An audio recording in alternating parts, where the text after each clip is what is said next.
The Long Night, a story from 90,000 years ago. 90,000 years ago, the Earth wore a different face. Great sheets of ice stretched across the north, glittering like silver mountains. Winds carried the taste of frost, and the land was carved into vast plains of grass and snow. Forests huddled in patches, their pines whispering in the cold air. Across these endless lands moved creatures of power and majesty. Mammoths with curving tusks longer than men were tall, woolly rhinoceroses, shaggy bison, reindeer, and horses with thick winter coats. Predators followed them, wolves with sharp eyes, cave hyenas with cruel laughter, and lions larger than any that roam the earth today. This is the story of that time, told through the journeys of the animals themselves. A tale of hunger and survival, of danger and discovery, of the endless struggle beneath the pale sky of the Ice Age. The calf and the herd. On the wide plain near a frozen river, a small mammoth calf trotted behind her mother. Her name, in the secret murmurs of the herd, was Shara.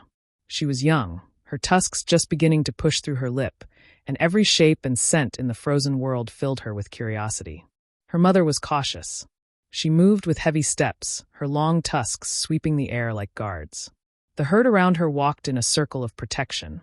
Older cows in the center with calves, the stronger ones on the edges, their ears alert to the sound of predators. Shara wanted to play, to explore the shining crust of ice on the river, to chase the ravens that caught above. But her mother touched her with her trunk. "Stay close. The night has teeth." The calf obeyed, but her eyes still wandered. Shadows in the forest. Not far away, in the shelter of dark pines, 2 cave lions watched. They were brothers, their golden coats thick with winter fur, their muscles lean from hunger. Snow clung to their whiskers, and their ribs showed faintly beneath their hides. The younger one, restless, licked his muzzle. "The calf is small. If we strike now, we can bring her down." The older lion, scarred across his muzzle, narrowed his eyes. He had seen mammoth herds before. "The tusks are death. Do not forget. One mistake, and their weight will crush us." We wait.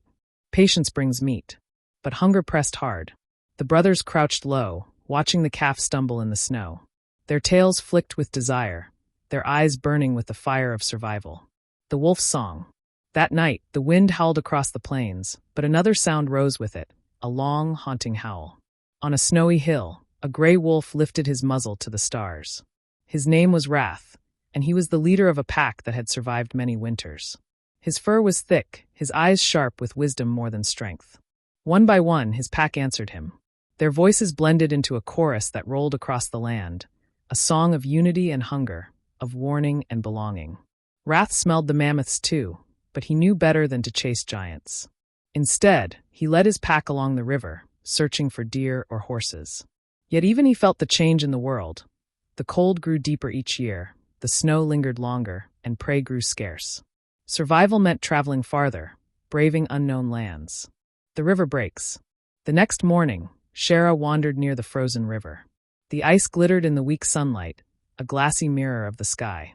She pressed her trunk against it, listening to the gurgle of water below. Silverfish swam slowly, trapped beneath the hard shell.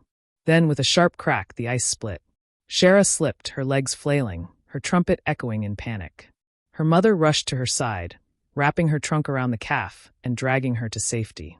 The herd closed ranks, rumbling deep warnings that vibrated through the ground.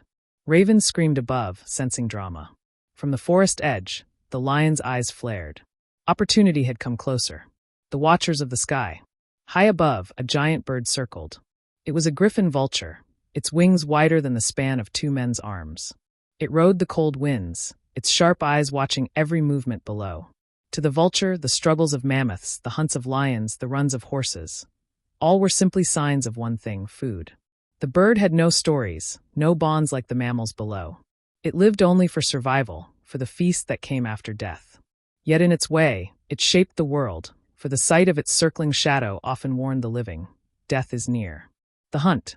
At dusk, hunger finally broke the patience of the younger lion. The herd had slowed near the river to rest, and Shara, though watched by her mother, was again playful and careless.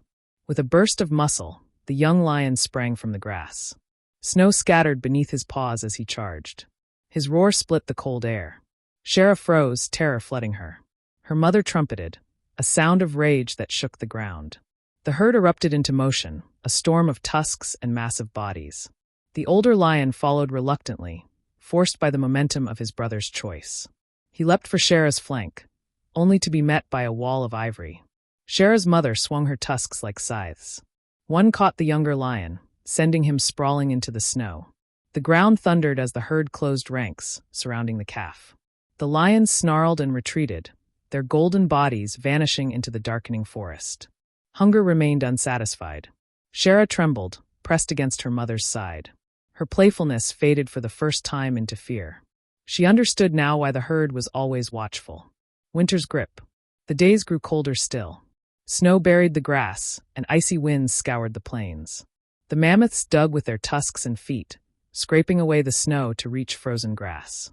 Wolves hunted with desperation, their ribs sharp under their fur. Lions grew thin, their eyes hollow. Yet life endured. The river still flowed beneath the ice. Reindeer pawed at the snow to reach lichen. Musk oxen huddled in tight circles, their thick coats steaming in the cold air. The world was harsh, but it was alive, every heartbeat a defiance against the endless winter. The journey. Wrath, the wolf leader, led his pack farther than ever before, across frozen rivers and windswept plains. His paws cracked with cold, but his eyes never wavered. He taught the young wolves patience, strategy, and the ways of survival. One night, they came upon the trail of reindeer. The hunt was hard, but they brought one down together, and the pack fed until their bellies were round. The pups played in the snow, their tails wagging. For a moment, the world felt generous again. Shara's herd too began to move, searching for better lands. They crossed valleys where the wind sang like ghosts, past forests where owls watched with silent eyes, and climbed ridges where the world stretched endless and white. Every creature carried the same truth. To live, one must keep moving. The endless struggle. Seasons turned slowly. Predators hunted, prey fled. Sometimes the hunters succeeded, and the snow was stained red. Sometimes they failed, and hunger carved them thinner. Shara grew taller, her tusks longer, her steps stronger. She remembered the lion's eyes, the crack of ice, the endless wind. Fear had taught her caution, and caution would guide her to adulthood. Wrath grew older too, his muzzle silver with age. He watched new leaders rise within his pack, younger wolves with sharp teeth and boundless energy. He did not fight them, he guided them, passing on wisdom so the pack would endure after him.